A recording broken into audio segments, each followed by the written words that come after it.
자, 안녕하세요. 네, 공중보건을 담당하고 있는 김영입니다. 우리 본격적으로 수업에 들어가기 전에 그동안에 어떤 문제들이 좀 나왔는지 이거 좀 분석을 좀 하고 가겠습니다. 자, 보겠습니다. 이거는 이제 공개된 문제만 좀 분석을 좀 해본 건데요.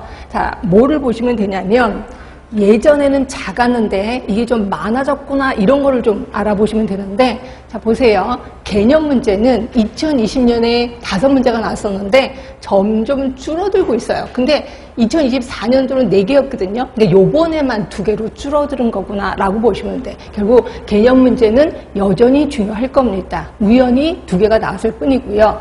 자, 그 다음에 역학 쪽을 보세요. 문제 중에 20문제 중에 가장 많이 나온 게 역학이죠. 여러분들이 되게 어려워하는 부분이라고 보시면 되고요. 그래서 저는 역학에 대해서 시간적인 투자를 엄청 많이 할 겁니다. 근데 이거는 예전에도 거의 비슷비슷했었어요. 근데 이번엔 되게 8문제면 되게 많이 나온 거구나 라고 보시면 될 것 같고, 그 다음에 모자보건, 학교보건, 정신보건은 꾸준히 좀 나오긴 나왔었는데 요번에만 문제가 좀 안 나왔었다라고 보시면 되고요.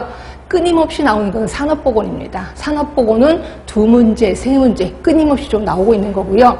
환경보건이 한때는 엄청 많이 유행을 했었다가 여기 좀 줄어들기 시작해서 그다음에 이렇게 한 3개, 2개 이 정도로 그냥 평균을 좀 잡고 있는 것 같고요.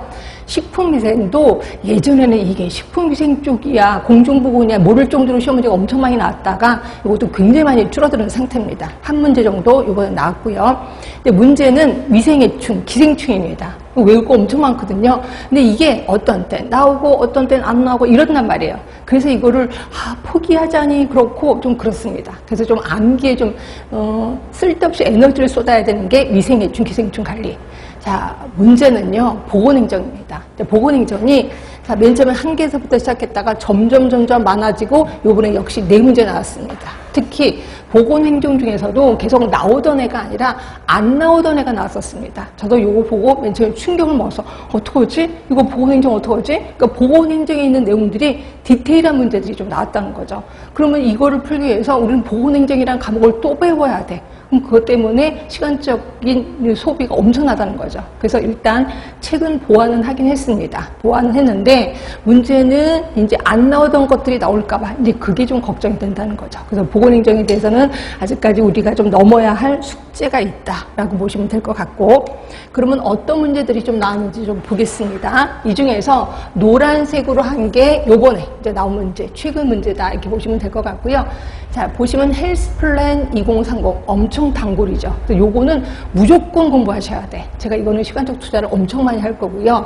항상 건강 증진에 대해서 뭔가 집중적으로 문제를 내는 것 같아요. 그래서 상하이 건강증진 국제회의 주제까지 희한하게 주제를 물어보는 문제들이 되게 많이 나오거든요. 근데 그 주제가 엄청 많아요. 근데 그걸 자꾸 외우실 수밖에 없습니다. 하여튼 요게 이제 요번에 시험 문제에 나왔었고, 그거 말고도 국민건강증진법, 항상 건강증진에 대해서 뭔가 시험 문제가 좀 자주 나왔다 라고 보시면 될 것 같고요.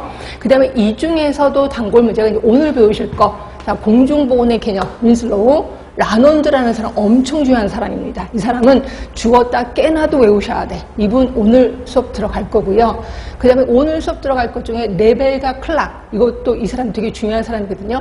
이것도 나중에 이제 수업이 다 끝나고 나서 제가 쿡 찔러서 라논드 하면 여러분들이 툭툭 내용이 나올 수 있게끔 그런 식으로 암기를 철두철미하게 해야 된다라고 보시면 될 것 같아요. 자, 그리고